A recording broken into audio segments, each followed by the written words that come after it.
안녕하세요. 지혜 한 줄기입니다. 오늘 하루가 조금 가벼워지길 바라며 시작하겠습니다.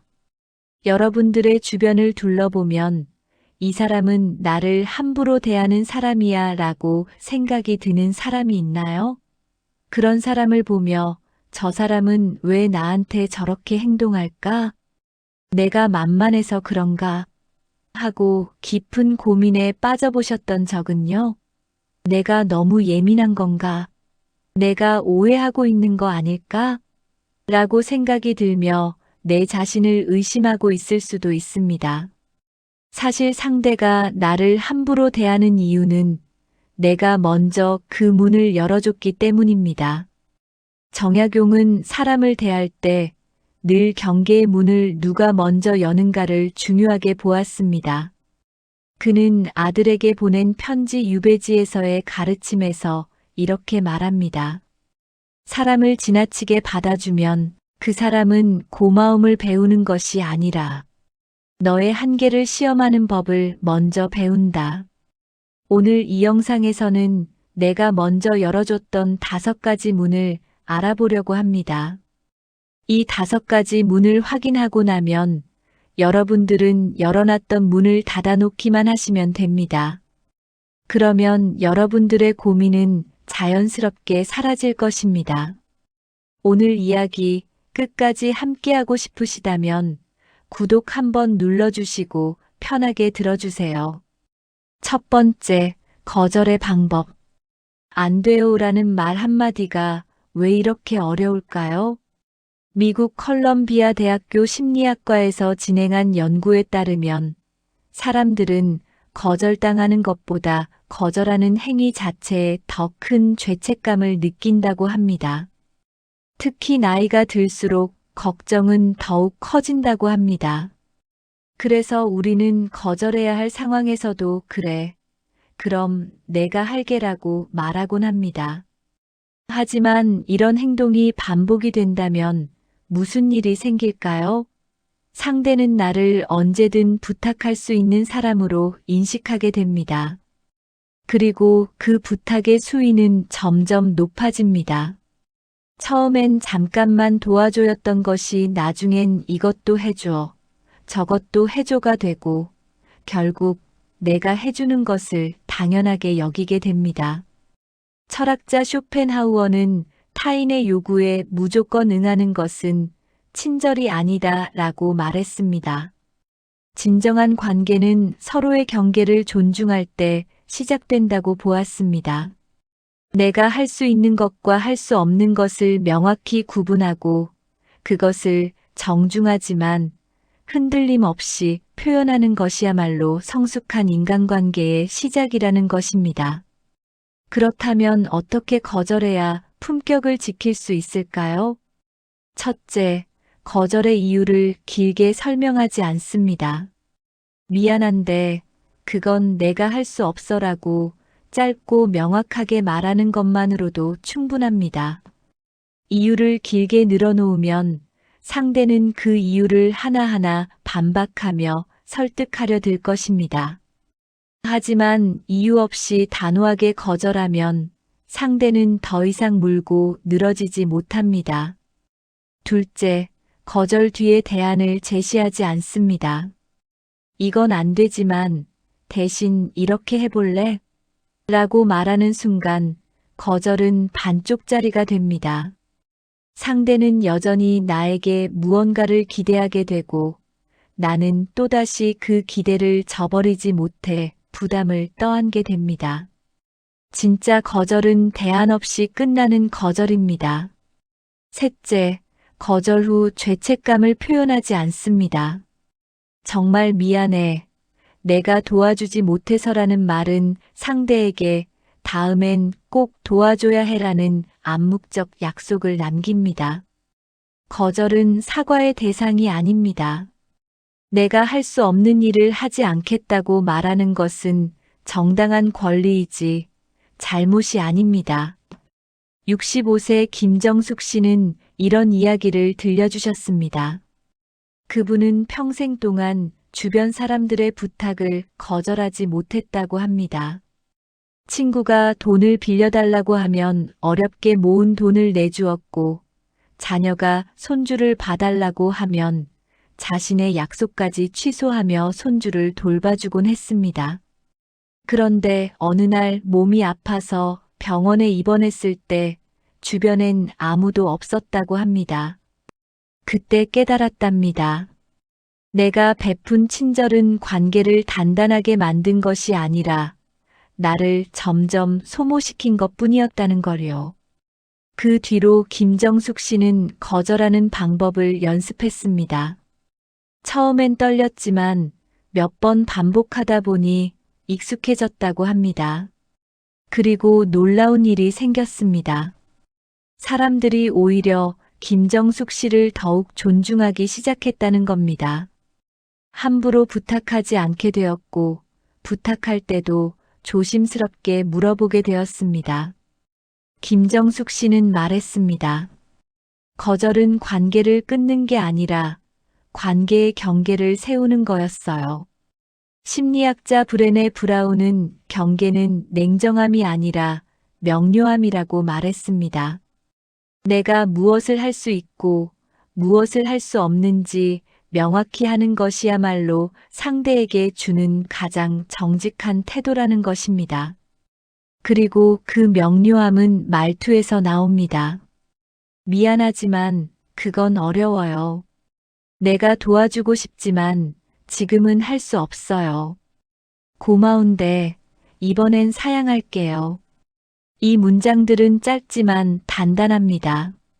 상대를 공격하지도 않고 나를 낮추지도 않습니다. 그저 사실을 말할 뿐입니다. 그리고 그 사실 속에 품격이 담겨 있습니다. 거절은 관계를 끊는 도구가 아닙니다. 오히려 진짜 관계를 시작하는 첫걸음입니다.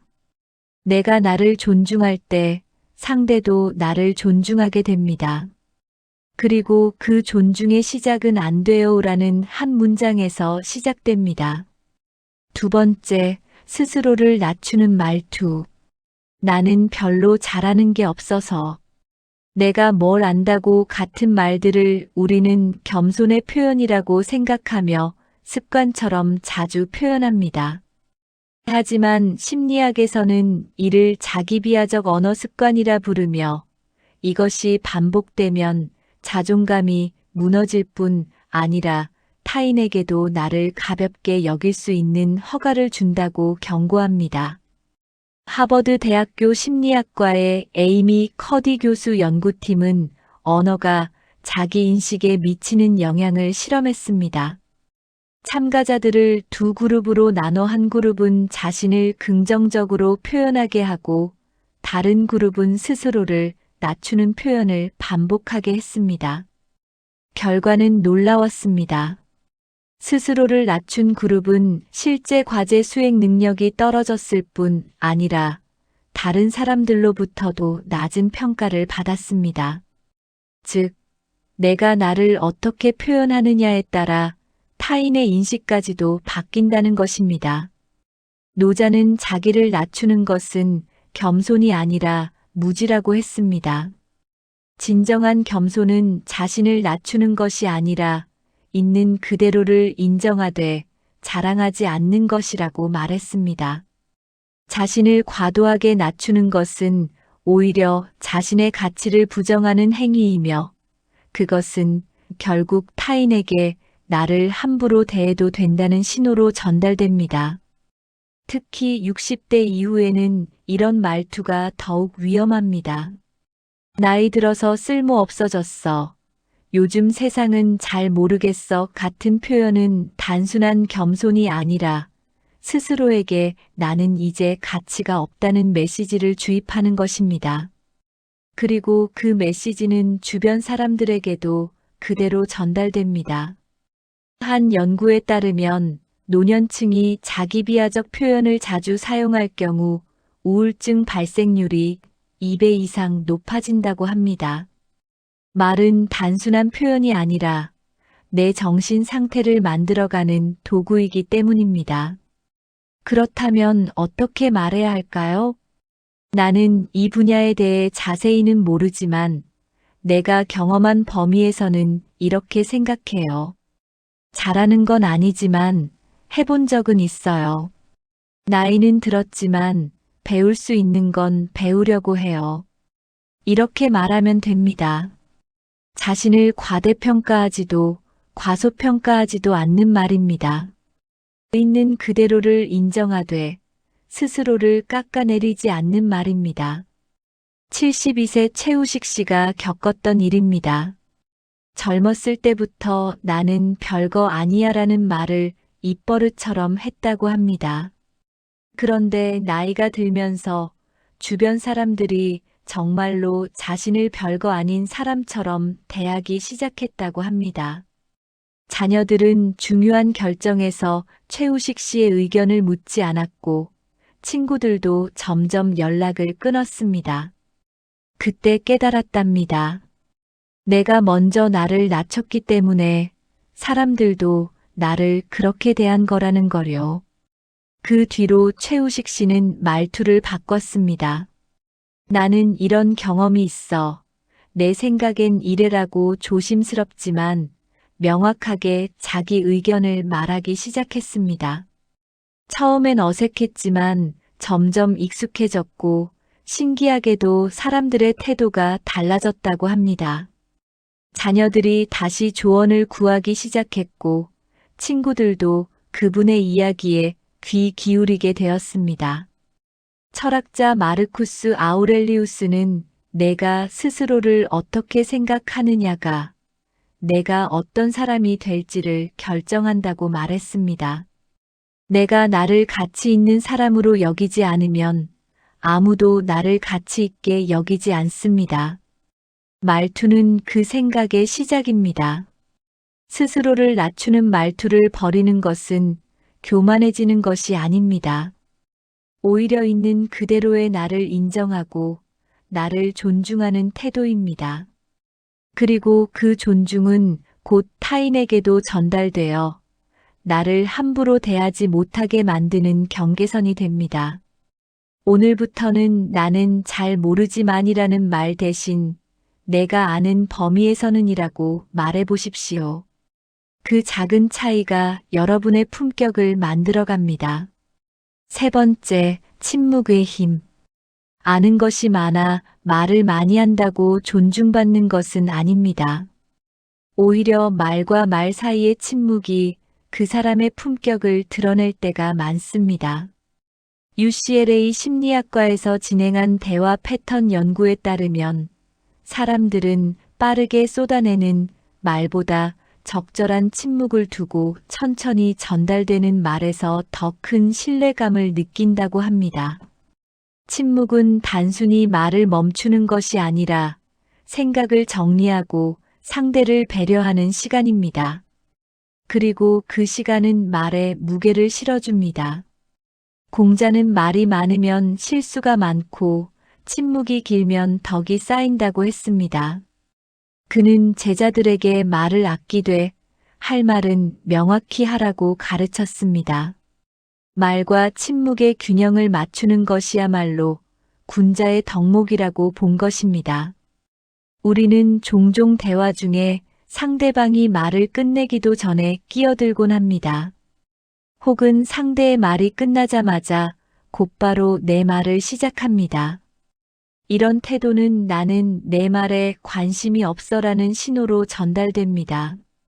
반대로 상대의 말이 끝난 뒤 3초의 침묵을 두고 천천히 대답하면 어떨까요? 그 짧은 침묵은 나는 내 말을 진지하게 듣고 있어라는 메시지를 전달합니다. 한 심리학 실험에서는 참가자들에게 두 가지 유형의 대화 영상을 보여줬습니다. 하나는 빠르게 주고받는 대화, 다른 하나는 적절한 침묵이 있는 대화였습니다. 결과는 명확했습니다.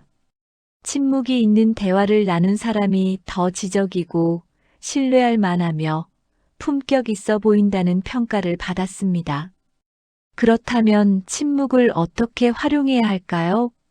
첫째, 상대의 말이 끝난 뒤 즉시 반응하지 않습니다. 3초 정도 침묵을 두고 상대의 말을 곱씹은 뒤 대답합니다. 이 짧은 시간은 상대에게 나는 당신의 말을 진지하게 받아들였다는 신호를 보냅니다. 둘째, 화가 나거나 감정이 격해질 때는 말하기 전에 잠시 멈춥니다. 감정이 앞선 말은 대부분 후회를 남깁니다. 하지만 5초만 침묵하고 숨을 고르면 훨씬 차분하고 명확한 말을 할 수 있습니다. 셋째, 모든 질문에 즉시 대답할 필요가 없습니다. 잠깐 생각해 볼게요라고 말하는 것도 훌륭한 대답입니다. 즉답을 요구하는 상황에서도 침묵을 두고 답하는 사람은 신중하고 책임감 있어 보입니다. 철학자 세네카는 침묵은 어리석은 사람의 유일한 미덕이며 현명한 사람의 가장 큰 무기라고 말했습니다. 침묵은 단순히 말을 안 하는 것이 아니라 말의 가치를 높이는 전략입니다. 65세 이미영 씨는 이런 경험을 들려주셨습니다. 그분은 평소 말이 많은 편이었다고 합니다. 상대가 말을 끝내기도 전에 끼어들고 자기 이야기를 쏟아냈습니다. 그런데 어느 날 친한 친구가 조용히 말했답니다. 언니, 나는 언니가 내 말을 듣고 있는지 모르겠어. 그 말에 충격을 받아 그날 이후 의식적으로 침묵을 연습했다고 합니다. 처음엔 어색했지만 상대의 말이 끝난 뒤 3초를 세고 대답하기 시작했습니다. 그러자 신기한 일이 생겼습니다. 사람들이 그분의 말에 더 귀 기울이기 시작했다고 합니다. 말수가 줄었는데 오히려 존재감이 커졌다고 합니다. 친구들은 요즘 언니 말이 무게감 있어라고 말했습니다. 침묵은 비어있는 시간이 아닙니다. 오히려 가장 강력한 메시지를 전달하는 시간입니다. 말과 말 사이의 침묵은 상대에게 존중을 표현하고 나에게는 생각을 정리할 여유를 줍니다. 그리고 그 여유는 말의 품격을 만들어냅니다. 오늘부터 대화 중에 의식적으로 침묵을 두어 보십시오. 상대의 말이 끝난 뒤 바로 대답하지 말고 3초 정도 숨을 고르고 천천히 말해 보십시오. 그 작은 변화가 여러분의 말에 무게를 실어줄 것입니다. 네 번째, 호칭의 무게. 사람을 부르는 방식은 단순한 습관이 아닙니다. 그 안에는 관계의 거리, 존중의 정도, 그리고 권력의 균형이 담겨 있습니다. 스탠포드 대학교 사회심리학과의 연구에 따르면 사람들은 자신을 어떻게 부르느냐에 따라 상대에 대한 감정이 달라진다고 합니다. 존중하는 호칭을 사용하면 심리적 거리가 적절히 유지되고 반대로 지나치게 편한 호칭을 사용하면 상대가 나를 가볍게 여길 가능성이 높아집니다. 공자는 이름을 바르게 하는 것이 정치의 시작이라고 했습니다. 여기서 이름은 단순히 호칭이 아니라 각자의 역할과 위치를 명확히 하는 것을 의미합니다. 즉, 상대를 어떻게 부르느냐는 그 관계를 어떻게 정의하느냐와 직결됩니다. 우리는 종종 관계가 가까워지면 호칭도 편하게 바뀐다고 생각합니다. 하지만 그것은 서로의 합의가 있을 때만 해당됩니다.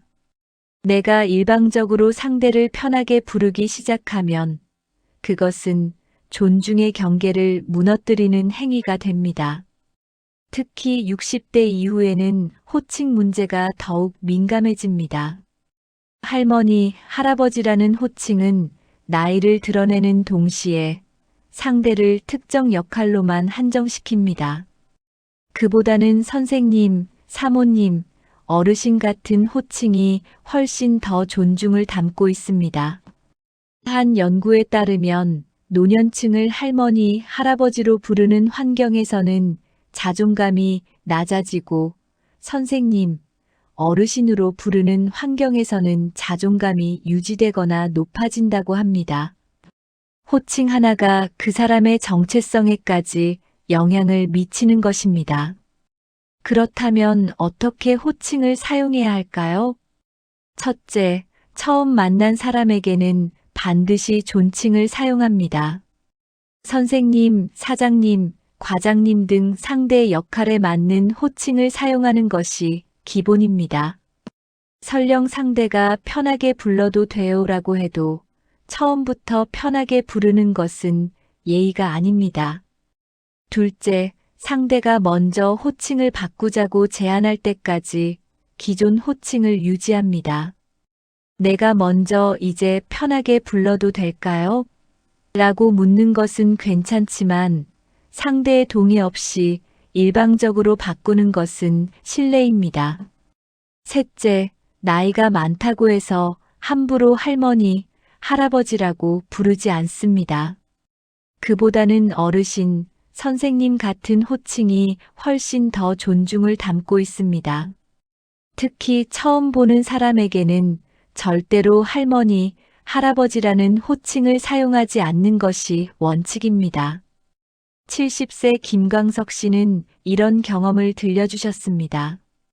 동네 마트에서 젊은 직원이 할아버지, 이쪽으로 오세요라고 불렀다고 합니다. 그 순간 기분이 묘하게 상했답니다. 자신은 여전히 사회생활을 하고 있고 이름도 있는데 단지 나이 때문에 할아버지로 불린다는 게 속상했다고 합니다. 그 뒤로 김광석 씨는 사람들에게 저를 선생님이라고 불러주시면 감사하겠습니다라고 정중하게 요청하기 시작했습니다. 그러자 주변 사람들의 태도가 달라졌고 김광석 씨 스스로도 더 존중받는 느낌을 받았다고 합니다. 철학자 임마누엘 칸트는 인간은 수단이 아니라 목적 그 자체로 대우받아야 한다고 말했습니다. 상대를 단순히 나이나 역할로만 보지 않고 한 명의 인격체로 존중할 때 비로소 적절한 호칭이 나옵니다. 호칭 하나가 관계의 거리를 정합니다.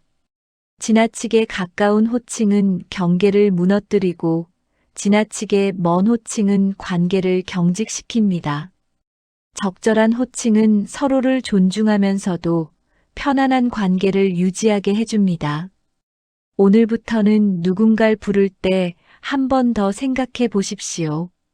이 호칭이 상대를 존중하는 호칭인지 아니면 습관적으로 내뱉는 말인지 그 작은 차이가 여러분의 품격을 만들어갑니다. 다섯 번째, 감정 표현은 부드럽지만 단호하게. 감정을 드러내는 것과 감정에 휘둘리는 것은 전혀 다릅니다. MIT 미디어랩에서 진행한 감정 언어 연구에 따르면 사람들은 감정을 명확하게 표현하되 절제된 말투를 사용하는 사람에게 더 큰 신뢰를 느낀다고 합니다. 반대로 감정에 휘둘려 말을 쏟아내는 사람은 불안정하고 예측 불가능하게 보인다고 합니다. 스토아 철학자 에픽테토스는 내가 통제할 수 없는 것에 감정을 낭비하지 말라고 했습니다. 감정을 정돈되지 않은 채로 쏟아내면 그것은 폭력이 되지만 정돈된 언어로 표현하면 그것은 소통이 됩니다. 우리는 화가 날 때 목소리를 높이고 슬플 때 눈물을 흘리며 기쁠 때 들뜬 말투를 사용합니다. 이것 자체는 자연스러운 일입니다. 하지만 문제는 그 감정이 말의 형태를 지배했을 때입니다. 감정이 앞선 말은 대부분 나중에 후회를 남깁니다. 특히 나이가 들면서 감정 조절이 더 어려워진다고 느끼는 분들이 많습니다. 뇌과학 연구에 따르면 전두엽 기능이 약화되면서 감정을 억제하는 능력이 떨어질 수 있다고 합니다. 하지만 이것은 훈련으로 충분히 보완할 수 있습니다. 그 훈련의 핵심은 감정과 표현 사이의 한 템포 두기입니다. 그렇다면 어떻게 감정을 표현하되 흔들리지 않을 수 있을까요? 첫째, 감정을 느끼는 것과 말하는 것 사이에 5초의 간격을 둡니다.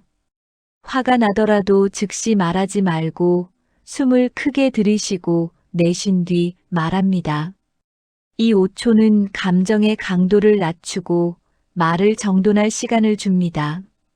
둘째, 감정을 구체적으로 표현합니다. 화난다가 아니라 지금 이 상황이 나를 불편하게 만든다고 말합니다. 슬프다가 아니라 이 말을 들으니 마음이 무겁다고 말합니다. 구체적인 표현은 상대에게 내 감정을 명확히 전달하면서도 공격적으로 들리지 않게 합니다. 셋째, 감정의 원인을 상대 탓으로 돌리지 않습니다. 내가 나를 화나게 했어가 아니라 나는 지금 화가 났어라고 말합니다. 감정의 주체는 나 자신이며 상대는 그 감정을 유발한 상황일 뿐입니다. 이 차이를 인식하면 말투가 훨씬 부드러워집니다. 66세 최진실 씨는 이런 이야기를 들려주셨습니다. 최진실 씨는 감정을 잘 참는 사람이었다고 합니다. 화가 나도 꾹 참고 슬퍼도 혼자 삼켰습니다. 그런데 어느 순간부터 감정이 폭발하기 시작했답니다. 작은 일에도 소리를 지르고 눈물을 쏟고 관계를 망치곤 했습니다. 그때 깨달았답니다. 감정을 표현하지 않는 것도 문제지만 감정에 휘둘려 표현하는 것도 문제라는 거요. 그 뒤로 최진실 씨는 감정을 느낄 때마다 일단 멈추고 생각했습니다. 내가 지금 무엇을 느끼고 있지? 이걸 어떻게 말하면 상대가 이해할 수 있을까? 처음엔 어려웠지만 점점 익숙해졌고 관계도 회복되기 시작했습니다. 자녀들은 엄마가 요즘 차분해지셨어요 라고 말했고 친구들도 다시 가까워졌습니다. 철학자 니체는 감정을 가진 자는 약하고 감정을 다스리는 자는 강하다고 말했습니다. 감정을 억누르는 것이 아니라 감정을 인정하되 그것을 품격 있게 표현하는 것이 진정한 강함입니다. 감정을 표현하는 것은 약함의 표시가 아닙니다. 오히려 자신을 솔직하게 드러내는 용기입니다. 하지만 그 표현이 정돈되지 않으면 그것은 폭력이 되고 관계를 망칩니다. 감정과 표현 사이에 한 템포를 두고 구체적이고 명확하게 말하는 연습을 해보십시오. 오늘부터는 화가 날 때 즉시 말하지 말고 5초를 세어보십시오. 그리고 나는 지금 화가 났어. 왜냐하면이라고 차분하게 말해보십시오. 그 작은 변화가 여러분의 관계를 지켜줄 것입니다. 평생을 살아오면서 우리는 수많은 관계를 경험했습니다. 그 중에는 나를 소중히 대해준 사람도 있었고, 나를 함부로 대한 사람도 있었습니다. 하지만 이제는 압니다. 사람들이 나를 어떻게 대하느냐는 결국 내가 어떤 말투를 사용하느냐와 깊이 연결되어 있다는 것을요. 오늘부터 당장 시작해 보세요.